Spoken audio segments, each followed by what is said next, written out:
Capitol Police arrested nearly 600 people Thursday after hundreds of loudly chanting women demonstrated inside a Senate office building against U.S. President Donald Trump's treatment of migrant families. Among them were a Washington state congresswoman, the lawmaker said on Twitter. The protests came as demonstrations occurred around the country over the Trump administration's policy of separating immigrant families. They offered a glimpse of what might happen on Saturday when rallies are planned coast to coast. Amid unrelenting daily images of distraught immigrant children separated from parents and herded into fenced enclosures, women sat on the floor of the Senate Hart Office building's 90-foot-high atrium. Seated around Alexander Calder's black metallic mountain and clouds sculpture, they shouted slogans and cheered for a handful of fist-pumping lawmakers, all Democrats, who waded into the crowd.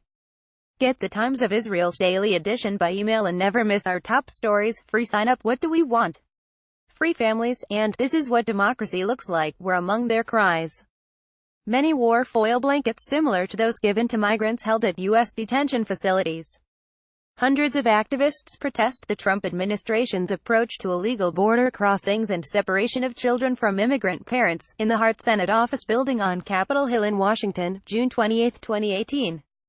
AP photo, J. Scott Applewhite. The sit-in of protesting women was organized by two liberal groups, Women's March and the Center for Popular Democracy Action. The action lasted more than 2 hours. In a written statement, the Capitol Police said around 575 people were charged with unlawfully demonstrating inside the office building. The police said those arrested were being released after they were processed. Actress Susan Sarandon said she too was arrested Thursday in Washington. Arrested. Stay strong. Keep fighting. Winnie Wong, political advisor for the Women's March, said the crowd's fervor will translate into the energy we will need to see to at the ballot box in November, when congressional control will be at stake. Representative Pramila Jayapal, D-Wash, said she was arrested during the protest.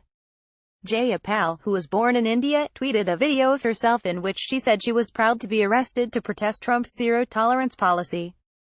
"We are here to fight for our families to be free, to fight for the ability of our kids to be with their parents, not in cages, not in prison, but able to live their lives free, safe and secure," Jayapal said. A 2-year-old Honduran asylum seeker cries as her mother is searched and detained near the U.S.-Mexico border on June 12, 2018 in McAllen, Texas. John Moore, Getty Images, AFP, Democratic sends.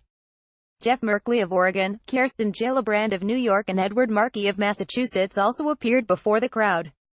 "These folks are out here fighting for the core principles of our nation, and I applaud them for it," Merkley said in an interview. Under Trump's zero-tolerance policy, the government has begun prosecuting all migrants caught entering the country without authorization. Trump has halted his policy of taking children from their detained parents under public pressure, but around 2,000 of them are still being held, with many families saying they've not known how to locate them. The sit-in came 2 days after another show of liberal political energy in which 28-year-old political neophyte Alexandria Ocasio-Cortez ousted 10-term Rep. Joe Crowley in a Democratic primary for his House seat in New York. Hundreds of people gathered at a rally outside a federal courthouse in Brownsville, Texas, near the U.S.-Mexico border in the Rio Grande Valley. Dozens of people shut down a government meeting in Michigan in protest of a contract with Immigration and Customs Enforcement to house detainees at a local jail.